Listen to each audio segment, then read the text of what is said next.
Hello students, in today's class we are going to study the normal form of equation of a plane and then transformation of equation of a plane from the general form to the normal form. But before going to that, let us revise whatever we have studied in the last class. In last class we have mainly studied the characteristics property of a plane. Then we have studied one result in which we have proved that every equation of the first degree in xyz represents a plane, and then we have also solved one example based on it. So we'll revise those things. Firstly, we have stated the characteristics property of a plane, and it was a geometrical locus is a plane if it is such that if P and Q are any two points on the locus, then every point of the line joining P and Q is also a point of the locus. This we have stated in the last class. Then we have proved that every equation of the first degree in x, y, z represents a plane, and we have solved one example based on this. Now in today's class we are going to prove the converse of this result. Means we are going to prove that equation of every plane is a first degree equation in x, y, z, and it is the normal form equation of a plane. So the next article is the normal form of the equation of a plane, which is actually the converse of the result which was studied in the last class. And the statement is to find the equation of a plane in terms of small p, which is the length of the normal from the origin to it means to the plane, and L-M-N, the direction cosines of that normal.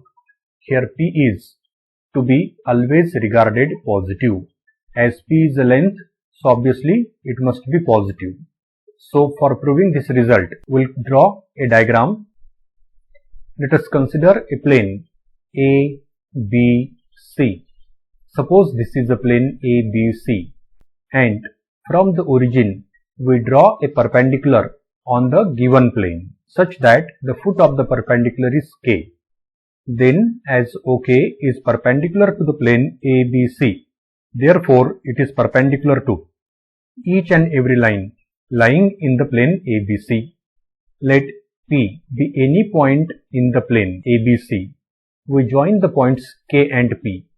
So then the line KP lies in the plane ABC, and OK is perpendicular to the plane ABC, which means that OK is perpendicular to the line KP also.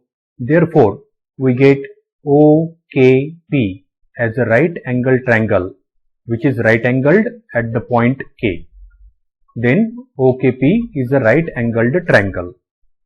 Also we have the distance OK is the distance of the given plane from the origin, which is given as the small p.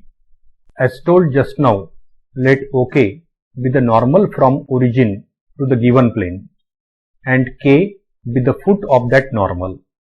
Let OK is equal to small p, and let L, M, N be the direction cosines of line OK. Next, let P, X, Y, Z be any point on the plane. Then we have to find the locus of point P. As shown just now, PK is perpendicular to OK because PK is a line in the given plane, OK is perpendicular to the given plane, therefore PK is perpendicular to OK. Therefore, the projection of segment OP on the line of OK is equal to the OK, as O is a common point and projection of point P is K. Therefore, projection of segment OP on the line of OK is OK itself, and we know that OK is equal to small p, which is the length of the normal from origin to the given plane. But we also have a formula for finding the projection of line segment joining two points on the other line, which we have studied in the first unit. Okay, but also projection of the line OP joining the points O, 0, 0, 0 and P, X, Y, Z on the line OK, whose direction cosines are L, M, N. Direction cosines of the line OK are L, M, N. then that projection of OP on the line OK having direction cosines L, M, N is projection equal to L into x minus 0 plus M into y minus 0 plus N into z minus 0, which is nothing but Lx plus My plus Nz. This is the projection of segment OP on the line OK, which is Lx plus My plus Nz, but the distance OK is equal to small p. Now for the distance OK, we have two values. One is the small p and the other value is the Lx plus My plus Nz. So therefore, equating these two values, we get Lx plus My plus Nz equal to small p. So this is the required equation of the plane in the normal form. So the equation of plane in the normal form is Lx plus My plus Nz equal to p, where L, M, N are the direction cosines of normal to the plane and small p is the length of the normal from origin to the plane, and clearly length is non-negative, which means that this p is a non-negative number, and this equation is known as the normal form of equation of a plane. So Lx plus My plus Nz equal to p is the normal form of equation of a plane. Now next one is a corollary. The equation of any plane is of the first degree in xyz. Just now we have shown that equation of any plane is of the first degree in xyz, which is the converse of the theorem which we have proved in the last class. Okay. So till now we have studied two forms of equation of a plane. The first one was the ax plus by plus cz plus d equal to 0, where a square plus b square plus c square is not equal to 0. This is known as the equation of plane in the general form. And then just now we have studied the normal form of equation of a plane, which was Lx plus My plus Nz equal to p, where p is a non-negative real number and L, M, N are the direction cosines of normal to the plane. Now the next article is transformation to the normal form. Means in this article we are going to study that how the general equation of a plane can be transformed into the normal form. So the question is, to transform the equation ax plus by plus cz plus d equal to 0, comma a square plus b square plus c square not equal to 0. Okay, here it is a square plus b square plus c square not equal to 0. A square plus b square plus c square not equal to 0.